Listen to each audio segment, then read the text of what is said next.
ನಮಸ್ತೆ ವೀಕ್ಷಕರೇ. ನಿಮ್ಮಿಂದ ಯಾರಾದರೂ ದೂರ ಆಗಿದ್ರೆ ಅಥವಾ ನಿಮ್ಮ ಪ್ರೀತಿಯಲ್ಲಿ ಮೋಸ ಹೋಗಿದ್ರೆ ಮತ್ತೆ ನೀವು ಇಷ್ಟಪಡೋರು ನಿಮ್ಮಂತೆ ಆಗಬೇಕು ಅಂದರೆ ಈ ತಂತ್ರ ಮಾಡಿ. ಒಂದು ಕೆಂಪು ಬಟ್ಟೆ ತಗೊಳ್ಳಿ, ಆಮೇಲೆ 21 ಕಾಳುಮೆಣಸು. ವೀಕ್ಷಕರೇ, ಕೆಂಪು ಬಟ್ಟೆಯಲ್ಲಿ ಒಂದೊಂದು ಮೆಣಸನ್ನು ಹಾಕಬೇಕು. ಹಾಕುವಾಗ ಈ ಮಂತ್ರವನ್ನು ಹೇಳಬೇಕು.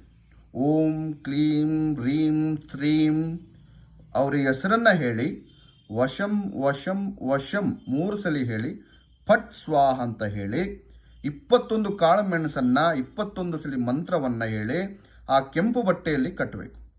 ವೀಕ್ಷಕರೇ, ಕಟ್ಟಿಬಿಟ್ಟು ನಿಮ್ಮ ಜೊತೆಯಲ್ಲೇ ಇಟ್ಕೋಬೇಕು. ನಿಮ್ಮ ಜೊತೆಯಲ್ಲಿ ಇಟ್ಕೊಂಡು ವೀಕ್ಷಕರೇ, ಸಂಪೂರ್ಣವಾಗಿ ಅವರು ಇರುವಂಥ ದಿಕ್ಕಿನಲ್ಲಿ ಹಾಕಿ ಅವರಾಗಿ ಬಂದು ಸೇರ್ತಾರೆ. ಅವರೇ